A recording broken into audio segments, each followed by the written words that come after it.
Vamos a iniciar nuestro estudio de este día, que lo hemos titulado Bástate mi gracia. Y vamos a estar leyendo en la segunda carta a los Corintios en el capítulo 12, desde el verso 7 hasta el verso 10. De ahí justamente hemos tomado este título, Bástate mi gracia. Segunda Corintios capítulo 12, del verso 7 hasta el verso 10. Dice: y para que la grandeza de las revelaciones no me exaltase desmedidamente, me fue dado un aguijón en mi carne, un mensajero de Satanás que me abofetee, para que no me enaltezca sobremanera. Respecto a lo cual 3 veces he rogado al Señor que lo quite de mí. Y me ha dicho: bástate mi gracia, porque mi poder se perfecciona en la debilidad.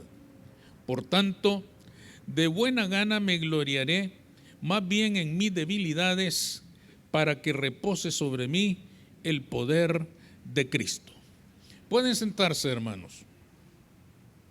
Para muchos historiadores, tanto sagrados como seculares, no existe una conversión más importante en toda la historia del cristianismo que la de Saulo de Tarso. A diferencia de muchos otros grandes cristianos, Saulo se convirtió siendo ya un hombre admirable. Saulo no vino del desconocimiento, Saulo no vino de aquella posición en la que nadie sabía quién era. Saulo de Tarso vino de ser miembro del Sanedrín, hebreo de hebreos, circuncidado al 8º día, en cuanto a la ley irreprensible. ¿Cuántos títulos tenía ya cuando el Señor lo llamó para que fuera el apóstol a los gentiles? Escribiendo a la iglesia en Filipos, él destaca todos esos títulos que ya había alcanzado antes de convertirse a Cristo. Resulta entonces, hermanos, que este hombre llamado Saulo de Tarso, conociendo ya la grandeza humana, viene a ser aún más engrandecido todavía cuando Cristo le entrega la misión de ser el apóstol a los gentiles. Y Pablo realizó aquella tarea de manera brillante, incomparable. Podemos decir entonces, hermanos, que Saulo de Tarso, el judío, fue grande, pero Pablo, el cristiano, fue muchísimo más grande, fue muchísimo más admirable que aquel hombre antes de conocer a Cristo. Pero muchas veces miramos tanto al Pablo grande, magnífico y extraordinario que se nos olvida mirar al hombre pequeño. Paradójicamente, hermanos, el nombre Pablo significa pequeño, lo cual resulta sumamente ilustrativo de una realidad. Pablo, a pesar de su grandeza, seguía siendo o estando afectado de una humanidad pecaminosa que incluía la soberbia, el orgullo y el ego. Y sabiéndolo el Señor, tuvo que tratar con Pablo para evitar que estas debilidades naturales, humanas, no lo vencieran, no lo derrotaran, no lo llevaran al fracaso. ¿Cómo trató el Señor con Pablo para mantener estas cosas de tal manera que no le provocaran una caída? En primer lugar, recordándole continuamente que solo era un ser humano como cualquier otro. Y lo hizo, hermanos, con un método doloroso y vergonzoso. Tenía que ser así por cuanto, como ya dijimos, Pablo había alcanzado alturas que ningún otro hombre alcanzó. Si ustedes se fijan en los versículos anteriores, al punto donde comenzamos nuestra lectura, se darán cuenta que Pablo les está compartiendo a los corintios que 14 años antes, dice él literalmente, no sé si en la carne, no sé si en el espíritu, yo fui llevado al tercer cielo y vi cosas que me es imposible describir. Tuvo una experiencia, hermanos, que ninguna otra persona las ha tenido, al menos no está registrado en la Escritura, que otra persona haya tenido una visión tan extraordinaria, tan magnífica, tan superior como la que había tenido Saulo. Había alcanzado alturas a las que nadie había llegado y nadie ha llegado hasta hoy. Pero en medio de toda esa grandeza, en medio de toda esa excelencia de trato que el Señor le había ofrecido, también le había dejado un aguijón en la carne. Él lo llama así, un aguijón en la carne. Y dice él que en 3 ocasiones había orado al Señor para que se lo quitara.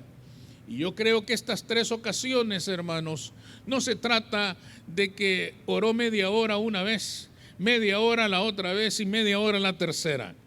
Yo creo, hermanos, que este hombre oró por días, quizá por semanas, a lo mejor hasta por meses, intensamente, desesperadamente, para que el Señor eliminara aquel aguijón en la carne. Comprendió, hermanos, este hombre que solo Cristo podía librarle de aquella condición tan terrible. Dice él mismo que en las 2 primeras ocasiones no le respondió, pero en la tercera el Señor le respondió y le dijo: bástate mi gracia, porque mi poder se perfecciona en tu debilidad. Es decir, a la tercera ocasión el Señor le contestó y le dijo: no te lo voy a quitar. Y no te lo voy a quitar para tu propio bien. No te lo voy a quitar para que este aguijón en la carne te recuerde que a pesar de que has alcanzado las alturas, a pesar de que has sido magnífico y extraordinariamente enaltecido entre los hombres, sigues siendo un ser humano afectado de debilidades, de imperfecciones y de una naturaleza que puede traicionarte en cualquier momento. Fijémonos bien que el propósito del Señor, hermanos, no era de ninguna manera un castigo, no era un juicio, ni nada parecido. Era en realidad un acto de misericordia para evitar que aquel hombre que alcanzaría tantas grandes alturas no se echara a perder por su propia naturaleza pecaminosa. Era una medida para evitar que lo venciera la soberbia, el orgullo, el ego, ese mal tan terrible que a todas nos afecta en una medida o en otro. Esto es importante para nosotros porque nos demuestra o nos enseña que el Señor necesita más de nuestra debilidad que de nuestra fortaleza. Y no es que sea malo ser fuerte, todos tenemos fortalezas en nuestra personalidad, gracias a Dios. Todos tenemos puntos fuertes. Algunas personas son sumamente inteligentes, es una de sus fortalezas. Otros son tremendamente fuertes físicamente hablando, magnífico, gloria a Dios. Hay quienes, 1 o 2, tienen paciencia, como no la tiene nadie. Es algo extraordinario, es algo magnífico, es una fortaleza tremenda en la personalidad de alguien. Es bueno reconocer nuestras fortalezas, pero sin olvidar que también estamos afectados de grandes debilidades. Tener fortalezas no es malo. Lo malo, hermanos, es dejar que nuestras fortalezas nos lleven a creer o a pensar que somos más grandes que todos los demás, que somos más capaces que todos los demás, porque llegará el día en que sin darnos cuenta lleguemos a pensar que también sabemos más que Dios, que también sabemos más que la palabra de Dios, que también nosotros somos más importantes, más grandes o más magníficos o más admirables que nuestro Dios y nuestro Salvador Cristo Jesús. Este es el punto, hermanos, que encierra este pasaje. Si una persona es sabia, es bueno. Pero si llega a creer que solo él lo sabe todo, si llega a creer que solo él es sabio, si llega a pensar que todos los demás son necios excepto él, entonces está en problemas. Sin darse cuenta, irá cayendo en la trampa que le ha tendido su propio orgullo, su propia autosuficiencia, y entonces vendrá la caída. Es por esto, hermanos, que Dios permite que veamos nuestros errores, que miremos nuestros fracasos, pero muchas veces el orgullo nos impide ver la verdad. ¿De qué verdad hablamos? De la misma que descubrió el gran Pablo. Somos solamente seres humanos, y entre nosotros no hay superhombres o supermujeres, solamente hombres y mujeres que tenemos fortalezas, que tenemos cualidades, que tenemos virtudes, pero que también estamos afectados de una naturaleza que nos inclina al pecado. Y si no tenemos conciencia de nuestra debilidad, la grandeza del Señor no se podrá manifestar en nosotros. Por eso el apóstol Pablo dice: me gloriaré mejor en mis debilidades, porque en mis debilidades es que se perfecciona el poder del Señor. Cuando una persona reconoce sus debilidades y las trae delante del Señor, las puede vencer. Si las ignora y cree que no las tiene, será vencido por ellas. Y esto es justamente lo que el Señor quería enseñarle a Pablo y nos quiere enseñar a nosotros. ¿Cómo trató con Pablo estas debilidades? En segundo lugar, dejarle sentir la debilidad en la carne. ¿Cuál era el aguijón de Pablo? Obviamente, hermanos, nadie sabe con precisión, con exactitud, de qué se trata este aguijón en la carne. Pero se puede asumir que era una dolencia que estaba en su cuerpo, que era una enfermedad que afectaba a su cuerpo. Y no solo eso, sino también era una enfermedad humillante. ¿Por qué podemos asumir eso? Porque en el verso 7, hermanos, dice: y para que la grandeza de las revelaciones no me exaltase desmedidamente, me fue dado un aguijón en mi carne, un mensajero de Satanás que me abofetee, para que no me enaltezca sobremanera. La palabra abofetear es clave para entender este versículo. Esa palabra está tomada de una costumbre de aquella época, una estampa que era común en la realidad de aquel tiempo. Los señores, los dueños, los amos que tenían esclavos, solían castigar a sus esclavos si se equivocaban, si cometían un error, abofeteándoles, incluso en público, y aquello era verdaderamente humillante. Era algo verdaderamente vergonzoso que un esclavo tuviera que experimentar esta situación, pero sin embargo nada podía hacer. ¿Y por qué no podía hacer nada? Porque quien le abofeteaba era su señor, era su amo, y por lo tanto tenía que estar sujeto a la autoridad de su señor. Esto quiere decir, hermanos, que aquella enfermedad que sufría el apóstol Pablo lo exhibía públicamente humillado. Nadie podía ignorar aquella dolencia del apóstol Pablo. No se sabe qué es. Algunos dicen que tenía que ver con sus ojos, pero nadie puede asegurar tal cosa. Dicen que se debió a la visión que tuvo camino ¿a dónde? A Tarso, y que aquella experiencia de haber quedado ciego le dejó esa secuela, esa enfermedad que le dañaba. Pero la Escritura no dice ni da ningún dato que pueda ayudarnos a asegurar que era así.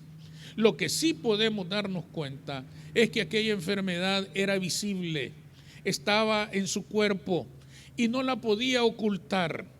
Parece que cada vez que aquella enfermedad aparecía, todo mundo podía verlo, todo mundo se daba cuenta, no había forma de que él pudiera esconder aquella dolencia. Es decir, tenía que sufrir la vergüenza de exhibir aquella dolencia en su cuerpo, aquella dolencia en su carne. Pablo, hermanos, pertenecía al Señor. Y por lo tanto, el Señor era su amo, era su Señor, y él podía decidir si se la quitaba o no. Y fijémonos bien en algo. El Señor le respondió y le dijo que no se lo iba a quitar. Pero aclaremos bien una cosa, no es el Señor quien se lo había dado. Lo único que el Señor le dice es que no se lo va a quitar, pero no es que el Señor se lo hubiera enviado, no es que el Señor lo hubiera puesto en su carne. Aquella dolencia era un producto natural de su cuerpo que era susceptible de enfermarse, pero no había sido enviado por el Señor. Lo que sí le dice el Señor es que no se lo va a quitar. Ahora, la gran pregunta es, ¿cuál es nuestro aguijón? Cualquiera que sea, no ha sido enviado por Cristo. Ni siquiera a Pablo se lo envió el Señor. Lo que sí pasó, como ya dijimos, es que el Señor no se lo quitó. Pero lo que esté pasando en nuestra vida, ese aguijón que nos duele, que nos afecta, que cada cierto tiempo nos avergüenza, esa situación quizá oculta que nadie conoce, pero nosotros sí en nuestra conciencia, no nos la ha enviado el Señor. Es producto de nuestra naturaleza pecaminosa. Nuestra falta de afectos, el sentirnos superiores a los demás, el pisotear a todo el que no piensa como nosotros. Cualquier cosa que sea producto del orgullo y del egoísmo es natural de nuestra naturaleza pecaminosa. Quizá no nos demos cuenta, pero quien provoca esto en nuestra vida es un mensajero de Satanás que nos abofetea continuamente. Aunque no siempre nos humilla públicamente, nosotros sabemos la verdad. Y aún en lo privado sabemos que aquello nos domina, que aquella debilidad nos afecta. Nos sentimos incapaces de vencerlo. Nada podemos hacer cuando nos somete a su efecto. Lo sufrimos, lo lamentamos, nos dolemos, pero seguimos igual día tras día sufriendo la humillación de ese mal que nos gobierna. Pablo comprendió entonces que el primer paso para vencer esa debilidad era reconocer que la tenía. Y cuando reconociera su debilidad, entonces el poder de Dios se perfeccionaría en él. No hay manera de vencer las debilidades de nuestra vida si no las reconocemos primero delante del Señor.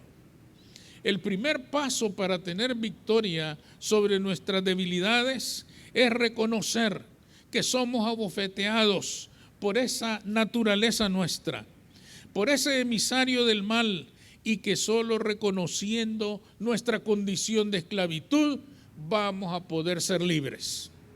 Y solo si el Hijo del Hombre os libertare, seréis verdaderamente libres. Pero nadie que no reconozca su prisión puede ser libertado.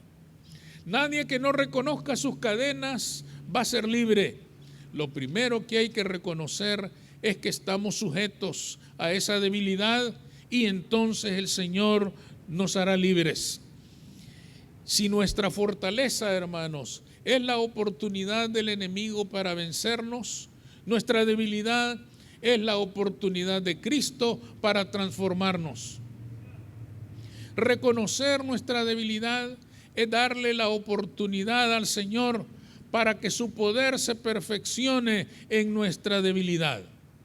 Ahí en nuestra debilidad, ahí en nuestra inclinación pecaminosa, ahí está la gran ocasión para que el Señor se glorifique en nuestra vida y nos demuestre una vez más que Él es Rey de Reyes y Señor de Señores y que puede vencer cualquier debilidad que esté afectando nuestra vida.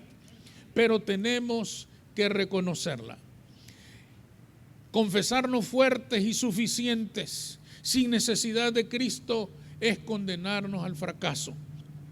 Reconocer nuestras fortalezas está bien, pero reconozcamos también nuestras debilidades, porque solo en el momento y a partir del momento en que reconozcamos nuestras debilidades, entonces Cristo se puede glorificar en nuestra vida. Amén. Vamos a orar. Señor, te damos gracias por tu palabra, Señor, en esta mañana. Bendecimos tu nombre. Gracias, Cristo, porque ciertamente todos, Señor, estamos afectados de imperfecciones.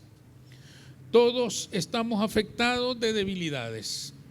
Todos estamos afectados de situaciones que en determinados momentos y circunstancias nos pueden vencer, nos pueden derrotar, nos pueden esclavizar, nos pueden someter a un continuo derrotismo, a un continuo fracaso, a un continuo frustración. Ayúdanos, Señor, para que seamos capaces de reconocer nuestras fortalezas, bendecir tu nombre por las fortalezas que hemos recibido, alegrarnos, enorgullecernos sanamente por las fortalezas que tú nos has dado, pero que también, Señor, seamos capaces de reconocer nuestras debilidades, porque en nuestra debilidad se perfecciona tu poder. En tu nombre, Cristo Jesús. Amén.